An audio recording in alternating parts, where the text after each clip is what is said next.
It over with the author of The Snowflakes Revolt and the Washington editor at The Spectator, Amber Athey. Also joining me, May Mailman, former Trump White House Associate Counsel and Senior Fellow at the Independent Women's Law Center. May, I want to begin with you because I'm assuming you've been to the White House.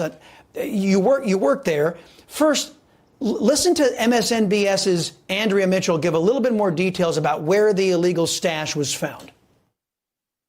It was found, by my observation, in a much more secure place, limited access place than that West Wing reception areas. There are, in fact, two West Wing entrances. You know that, I know that, but for the benefit of our audience.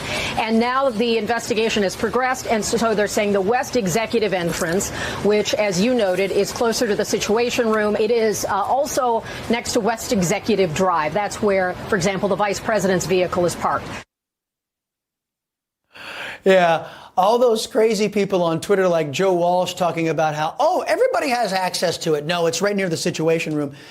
So isn't it more likely that the White House already knows exactly who brought in this cocaine, but they will add to this the list of things they're hiding from the American people? You know, unfortunately, I bet we'll never know whether they know or not. We will never know who brought cocaine into the White House, just like we'll never know who leaked the Dobbs decision from the Supreme Court. There are some things that I guess there's just not enough will to find out. And I know that there's been some reporting that, of course, everyone is like searched top to bottom when you go into the White House.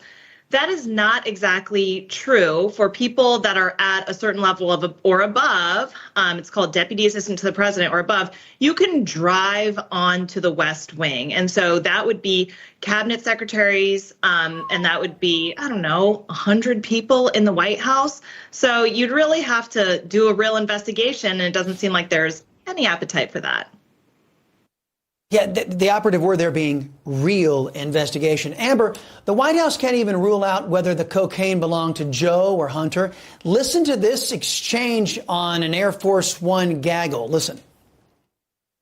Are you willing to say that that's not the case, that they don't belong to them? I don't have a response to that because we have to be careful about the Hatch Act. The Hatch Act. So we can't rule out Joe Biden or Hunter Biden because we have to be. What does the Hatch Act, Amber, have to do with anything? Yeah, it's bizarre. The first part of the question was referring to the fact that former President Donald Trump was the one who on his social media accounts was kind of floating the fact that it could have been Joe or Hunter. But I don't see how that would nullify the ability for Andrew Bates there, the deputy press secretary, to respond to the question. Just because a campaign opponent says something and you respond from the White House doesn't mean it has anything to do with the Hatch Act, because you're not campaigning by responding to someone's allegation. The whole excuse was ridiculous. It was obviously a way for them to avoid answering the question. And elsewhere in that press gaggle, we heard other excuses for why they can't talk about this cocaine being found at the White House, and actually ruling out the idea that they would let the press know if the individual were found and what the consequences would be, even though we already know that the Biden administration has had to get rid of staffers in the past for having drugs on campus. In that case, it was marijuana. Yeah, you know, James Rosen asked a great question yesterday, NewsMax's chief White House correspondent, saying, can the White House remain committed if they find out who it is who brought any illegal substance to the White House, that they will support a full prosecution? And Karine Jean-Pierre says, oh, I don't want to get into hypotheticals. Yes, it's a hypothetical as to whether or not Joe Biden's administration believes in enforcing the law. May, on Trump's classified document case, the Federalist is reporting about the serious allegations of prosecutorial misconduct here. Why hasn't Trump's team filed a motion to dismiss based on misconduct, do you think? Well, I think there's a few steps to go. So in that Federalist piece, they show an example of a case in which the case was thrown out due to prosecutorial misconduct. And that was a really different case. The trial was already basically done. And then the prosecutor's like, oh, I screwed up. I did something bad. It was almost like the prosecutor wanted a do-over.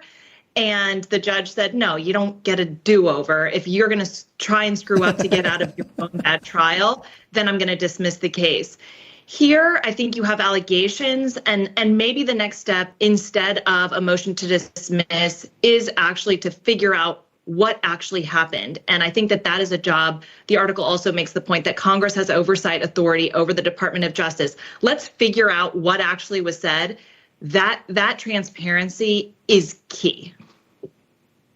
Okay, Amber, I've only got about a minute left. Trump keeps getting more popular despite all these attacks. New poll from The Economist, no friend of President Trump, by the way, has a new matchup out today showing he has Trump beating Joe Biden by 4 points. The poll in swing states showing Trump up by 7 points on Biden.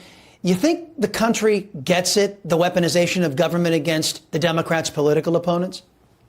I think they do. And look, one of the reasons that Trump was so popular in 2016 was because he was the anti-establishment candidate.